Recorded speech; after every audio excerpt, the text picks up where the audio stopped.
जय Hind friends. 9th class की mathematics की सीरीज हम लोगों की चल रही थी और उसी सीरीज में आगे बढ़ते हुए आज हम लोग क्या पढ़ेंगे कि टू वेरिएबल्स में जो लीनियर इक्वेशन दी गई होती हैं उनका सॉल्यूशन क्या होगा, उनका हल क्या होगा। ठीक, तो चलिए स्टार्ट करते हैं। Solution of linear equation in two variables. दो वेरिएबल में जो इक्वेशन दी होगी उसका सॉल्यूशन कैसे निकालेंगे। सपोज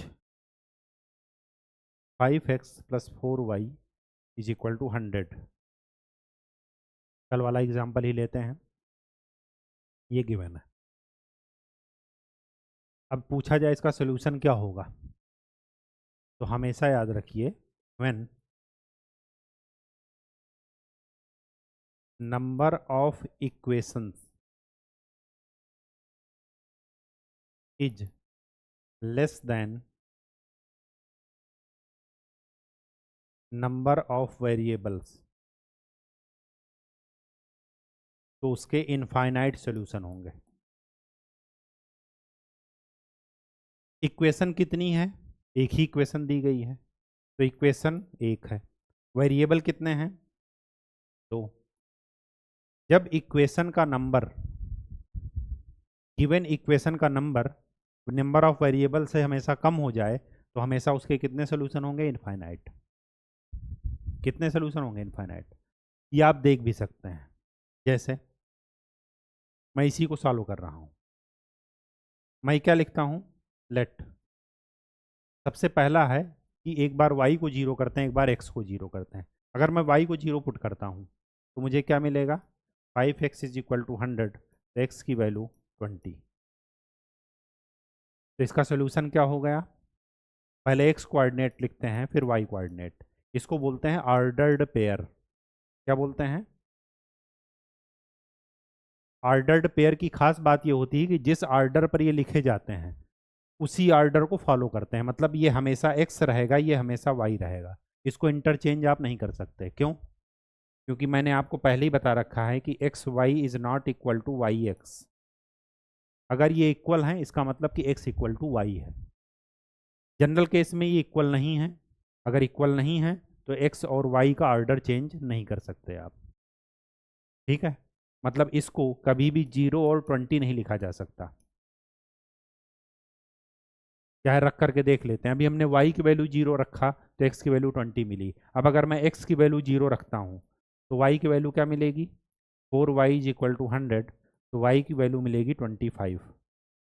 मतलब अगर मैं x की वैल्यू 0 रखता हूँ तो ऑर्डर्ड पेयर का सोल्यूशन क्या हो जाएगा, 0, 25। और यहाँ पर क्या निकला था, 20, 0। देखिए दो सोल्यूशन हो गए, एक ये सोल्यूशन हो गया, एक ये सोल्यूशन हो गया। इसी तरह और सोल्यूशन भी निकल सकते हैं। सपोज आप x की वैल्यू 1 लेते हैं, यहाँ पर x की वैल्यू अगर आपने 1 लिया तो क्या मिला, 5 + 4y = 100, तो 4y = 95, तो y = 95/4। तो आपका आंसर का ऑर्डर्ड पेयर क्या मिला, 1, 95/। इस तरह 2 रखिए, 3 रखिए, 4, इनफाइनाइट सोल्यूशन ही निकलेगा इसका। तो ये क्यों निकल रहा, क्योंकि ये प्रॉपर्टी है। जब भी इक्वेशन मतलब इंफॉर्मेशन हमारे पास कम से कम हो और हमें सॉल्यूशन तक पहुंचना हो तो उसके इनफाइनाइट सॉल्यूशन हो सकते हैं कि शायद ये हो, शायद वो हो, शायद वो हो, शायद वो हो। ठीक, वही चीज़ यहाँ पर है, क्योंकि हमारे पास इन्फॉर्मेशन सीमित है। अगर इन्फॉर्मेशन और वेरिएबल दोनों समान हैं तो हमेशा यूनिक सोल्यूशन होगा, एक और केवल एक। ठीक है, कहानी समझ में आ गई। चलिए अब चलते हैं अपने पॉइंट पर।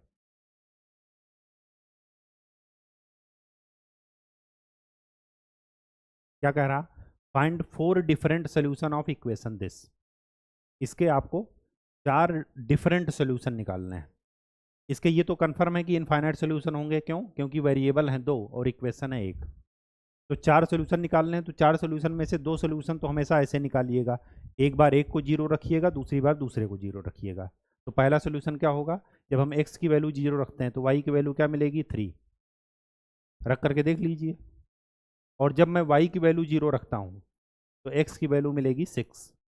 तो दो सोल्यूशन तो ये निकलेंगे। तीसरा सोल्यूशन अगर आपको निकालना हो तो आप रैंडमली पुट कीजिए। क्या पुट करेंगे, सपोज x की वैल्यू 1 पुट की है, मैंने 1 पुट किया हूँ, आप 2 भी पुट कर सकते हैं, 3 भी पुट कर सकते हैं, 4 भी पुट कर सकते हैं, 5 6 7 8 1000 500 कुछ भी आप पुट कर सकते हैं जो आपकी मर्जी हो। x की वैल्यू 1 रखेंगे तो 2y इज इक्वल टू क्या मिलेगा 6 माइनस 1 5, तो y की वैल्यू क्या मिलेगी 5/2। तीसरा सोल्यूशन ये मिल गया। चौथा सोल्यूशन अगर निकालना हो तो क्या करेंगे, y की वैल्यू क्या पुट कर देंगे 1, तो x की वैल्यू क्या मिलेगी 6 - 2, x की वैल्यू मिलेगी 4। चौथा सोल्यूशन ये निकला। और निकालना हो पांचवा सोल्यूशन तो x की वैल्यू 2 पुट कर दीजिए या y की वैल्यू 2 पुट कर दीजिए, निकालते चले जाइए। ठीक, एक चीज़ अभी आपको और बताएंगे, जब कोऑर्डिनेट ये क्या है, कोऑर्डिनेट ज्योमेट्री का ही यूज है। तो कोऑर्डिनेट ज्योमेट्री जब बताएंगे, ये देखिए ये ऑर्डर्ड पेयर है, एक्स का वैल्यू जब 2 रखेंगे तो y की वैल्यू भी 2 आएगी, x की वैल्यू 0 रखेंगे तो y की वैल्यू 3, x की वैल्यू 6 तो y की वैल्यू 0। ठीक, आगे क्या कह रहा, ये दिया है देखिए, easy way of getting a solution is, पहले एक बार x को 0 एक बार y को 0। चलिए यहाँ पर देखते हैं, find two solutions. Two solution है तब तो आसान है, एक बार x को 0 पुट कर दीजिए और एक बार y को, तो इसका टू सोल्यूशन क्या हो जाएगा, एक बार x को 0 पुट करेंगे तो y की वैल्यू क्या मिलेगी 4, तो 0, 4। एक बार y को 0 पुट करेंगे तो x की वैल्यू क्या मिलेगी 3, हो गया दो सोल्यूशन। इसी तरह यहाँ पर देखिए, एक बार x को 0 पुट करेंगे तो y की वैल्यू 0, एक बार y को 0 पुट करेंगे तो y की वैल्यू वो x की वैल्यू 0। एक सोल्यूशन तो ये हो गया। दूसरा सोल्यूशन क्या हो सकता है इसका, एक बार मैं x की वैल्यू 1 पुट करता हूँ तो y की वैल्यू क्या मिल जाएगी -2/5। इसी तरह 2 पुट कर दीजिए, 3 भी पुट कर दीजिए। ठीक, यहाँ पर देखिए एक ही इक्वेशन है और एक ही वेरिएबल है, तो इसका केवल और केवल एक ही सोल्यूशन होगा। वो क्या होगा, y की वैल्यू, x कोऑर्डिनेट तो यहाँ पर नहीं है ना, तो x कोऑर्डिनेट है 0, y की वैल्यू हो जाएगी -4/3। फिर दूसरा क्या हो सकता है, x की वैल्यू तो, x कोऑर्डिनेट तो 0 ही है, इसको आप क्या पुट कर सकते हैं, ऐसे लिख सकते हैं 0x + 3y + 4 = 0। अब x की वैल्यू अगर आपने 1 पुट कर दिया तो इसका 1 का कोई मतलब है नहीं है, तो y वही रहेगा। x की वैल्यू आपने 2 पुट कर दिया तब भी y वही रहेगा, x की वैल्यू 3 पुट कर दिया तब भी y वही रहेगा। ये सब क्या है, इसके सॉल्यूशन है। क्यों, क्योंकि यहाँ पर x है ही नहीं। ठीक है,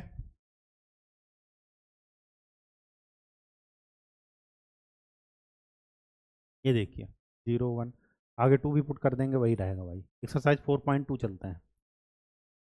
विच of the following option is true, इसके कितने सोल्यूशन हैं, वेरिएबल कितने हैं 2, इक्वेशन कितनी है 1, हमेशा क्या होगा इनफाइनाइट में नहीं सोल्यूशन होगा ही होगा। आप x की वैल्यू 0 पुट करेंगे, y की वैल्यू क्या मिलेगी 5, ऐसे करके देख लीजिए।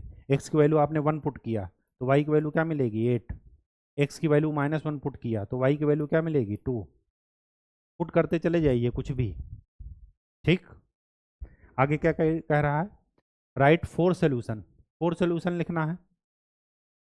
तो पहले दो सोल्यूशन लिखते हैं, पहले एक बार x को 0 करते हैं तो y की वैल्यू क्या मिलेगी 7, एक बार y को 0 पुट करते हैं तो x की वैल्यू क्या मिलेगी 7/2, एक बार x को वैल्यू 1 पुट करते हैं तो y की वैल्यू क्या मिलेगी 5, एक बार y की वैल्यू 1 पुट करते हैं तो x की वैल्यू क्या मिलेगी, y को वैल्यू 1 पुट कर देंगे तो हाँ 3,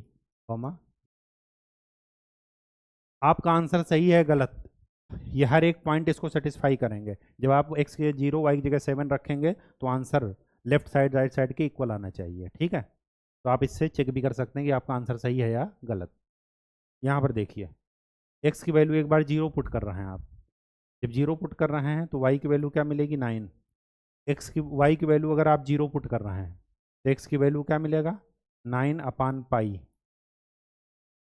अगर x की वैल्यू 1 पुट कर रहे हैं तो y की वैल्यू क्या मिलेगी 9 माइनस पाई। y की वैल्यू 1 पुट कर रहे हैं तो x की वैल्यू क्या मिलेगी 8 बाई पाई 1। हो गया 4।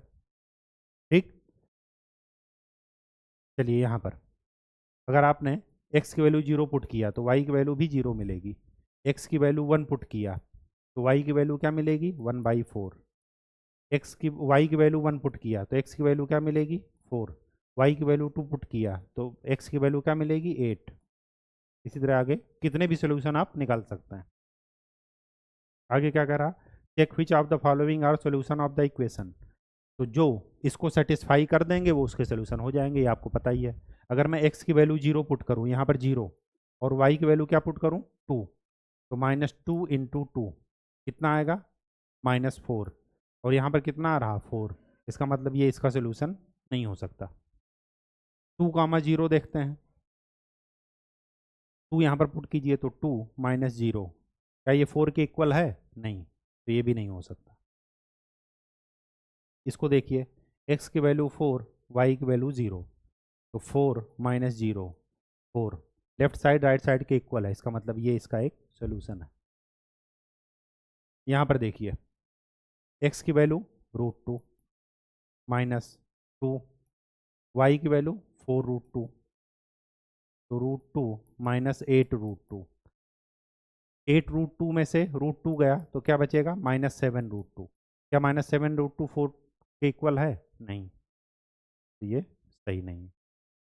यहाँ पर देखिए 1 1 यहाँ पर पुट कीजिए 1 -2 इंटू 1 क्या आया -1। क्या -1 4 के इक्वल है नहीं, तो ये भी नहीं हो सकता।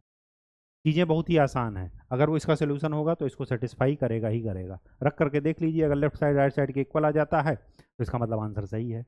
यही फ़ायदा है इक्वेशन का आंसर चेक करने में, जो भी आपका आंसर निकला तुरंत चेक कर लीजिएगा हमारा आंसर सही है गलत। आगे क्या कह रहा find the value of k if x equal to 2 and y equal to 1 is solution of this. अगर ये इसका सोल्यूशन है तो इसको सेटिस्फाई करेंगे। पुट कर दीजिए x की वैल्यू 2 तो 2 इंटू 2 प्लस y की वैल्यू 1 3 इंटू 1 तो k की वैल्यू क्या मिलेगी 2 दूना 4 और 3 7 तो k की वैल्यू क्या मिली 7 आंसर। ठीक। चीज़ें बहुत ही आसान है लेकिन तभी तक जब आपका कॉन्सेप्ट क्लियर हो। आज के लिए इतना ही। नेक्स्ट लेक्चर में हम लोग नए टॉपिक के साथ उपस्थित होंगे। तब तक के लिए आपके पास केवल और केवल 2 ही काम, फार्मूले की कॉपी से फार्मूलों को लिख करके रिवीजन करना है और साथ में पहाड़ा याद करना है बस। ठीक। धन्यवाद।